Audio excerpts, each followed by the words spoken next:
Most people think building wealth is about how much money you make. It's not. It's about when your money starts working harder than you do and whether you recognize the moment when that shift begins.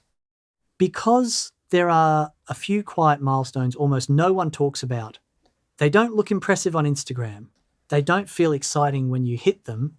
They don't come with applause or instant validation, but they completely change the trajectory of your financial life. In this video, I'm going to walk you through 3 net worth milestones you want to hit early. Not because they make you rich overnight, but because once you pass them, wealth starts behaving differently. And if you stay with me until the end, the final milestone explains why so many people do everything right, save consistently, invest responsibly, stay disciplined, and still give up right before money starts compounding in their favor. Milestone number 1, your first $100,000. The first milestone is the hardest one, not because it requires genius, not because it requires luck, and not because you need some secret strategy. It's hard because nothing seems to happen while you're building it. Your first $100,000 feels slow, painfully slow. You're saving every month. You're investing consistently. You're learning about markets. You're avoiding obvious mistakes. You're saying no to things your friends say yes to. Trips, upgrades, impulse purchases. And yet your net worth barely moves. This is where most people quit. They assume something is wrong, that they started too late, that they're behind, that investing doesn't work. But this is exactly how it's supposed to feel. Your first $100,000 isn't about returns. It's about proof. Proof that you can delay gratification. Proof that you can stay consistent without visible rewards. Proof that you can keep going when progress feels boring, slow, and unrewarding. At this stage, compounding is invisible. Your contributions matter more than your returns. Your behavior matters more than your strategy. Your patience matters more than your intelligence. That's why this milestone is so powerful, because once you hit $100,000, you've already done the hardest part. You've built the habit of staying in the game. Most people never get here. Not because they can't earn the money, but because they can't tolerate the waiting. They quit too early. They stop too soon. They abandon the process before it has a chance to work. And that patience, the ability to keep going when nothing seems to be happening, quietly sets up everything that comes next. Why this stage feels broken, but here's what no one tells you. Compounding doesn't grow in a straight line. It doesn't reward effort immediately. And it doesn't feel fair in the beginning. It grows in layers. At the start, it feels flat, like pushing a heavy object that refuses to move. You apply effort and nothing changes. But what's actually happening is pressure is building. Every dollar you invest at this stage isn't impressive on its own, but together they stack. They reinforce each other. They create momentum. And once momentum exists, money starts behaving differently. You're not fully there yet at $100,000, but you're close enough that quitting would be a mistake. This is the phase where patience does most of the work, even though it feels like it's doing nothing at all. Milestone. Number 2, $500,000. This is the milestone where things start to feel strange. Your money finally moves without your permission. You check your accounts and notice swings larger than your monthly income. Some days, your net worth goes up more than you used to earn in a year. Other days, it drops and you don't panic. This is when compounding stops being a concept and starts feeling real. Your contributions still matter. But now, your capital is doing real work. Dividends show up without effort.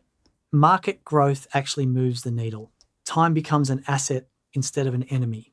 This is the point where wealth becomes directional. If you stop contributing, your money still grows. If you slow down, it doesn't collapse. If life gets busy, progress doesn't stop entirely. You've crossed from effort-driven growth to momentum-driven growth. and psychologically, everything changes.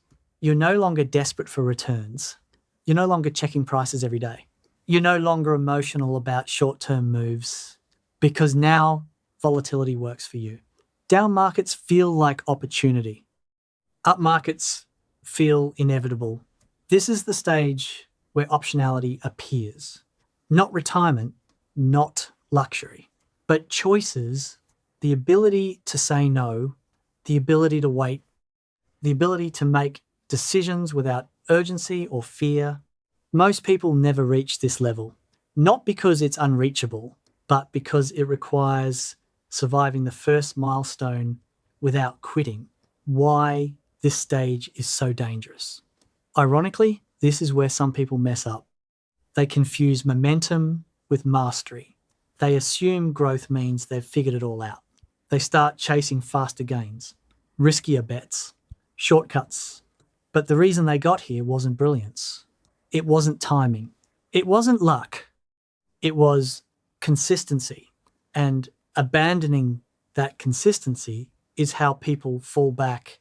The people who keep going understand something simple. Compounding doesn't need help. It doesn't need excitement. It doesn't need constant optimization. It needs time. Milestone number 3, $1 million and beyond. This is the milestone everyone talks about, but almost no one understands. Because $1 million doesn't change your life the way people expect. It doesn't make you happier overnight. It doesn't solve all your problems. It doesn't turn you into someone else. What it does change is your relationship with money. At this level, money becomes quiet. It stops demanding attention. It stops triggering fear. It stops controlling decisions. You think in decades, not months. You optimize for peace, not growth at all costs. You protect downside more than you chase upside. This is where wealth becomes defensive. Your portfolio absorbs mistakes. Your income streams overlap. Your financial life gains shock absorbers. And most importantly, time finally feels abundant. You're not racing anymore. You're not comparing anymore. You're not proving anything. You've crossed into the phase where money supports your life instead of dominating it. But here's the part no one warns you about. This stage only feels inevitable in hindsight. From the beginning, it felt slow. From the middle, it felt uncertain. And right before this milestone, it felt boring. That's why so many people quit at 70%, 80%, 90% of the journey. They mistake quiet progress for failure. The pattern most people miss. Every milestone follows the same pattern. Slow, invisible, then sudden. Wealth doesn't announce itself while it's being built. It reveals itself only after patience has been proven. The people who reach these milestones aren't smarter. They're not more aggressive. They're not more lucky. They're just willing to stay when nothing seems to be happening. Why hitting these early matters? Age matters. Not because of ego, but because of time. Every year you hit these milestones earlier multiplies their impact. More time for compounding, more time for recovery, more time for optionality. And once you pass the first one, the rest become far more likely. Not guaranteed, but possible. Because the hardest part was never the math. It was staying consistent long enough for the math to work. Here's the truth. If you're early in the journey, you probably feel behind. If you're in the middle, you probably feel impatient. And if you're close, you probably feel underwhelmed. That feeling, it's not a warning sign. It's the price of compounding. And the people who understand that are the ones who quietly cross milestones while everyone else wonders how it suddenly happened. Because it never was sudden. It just took longer than most people were willing to wait.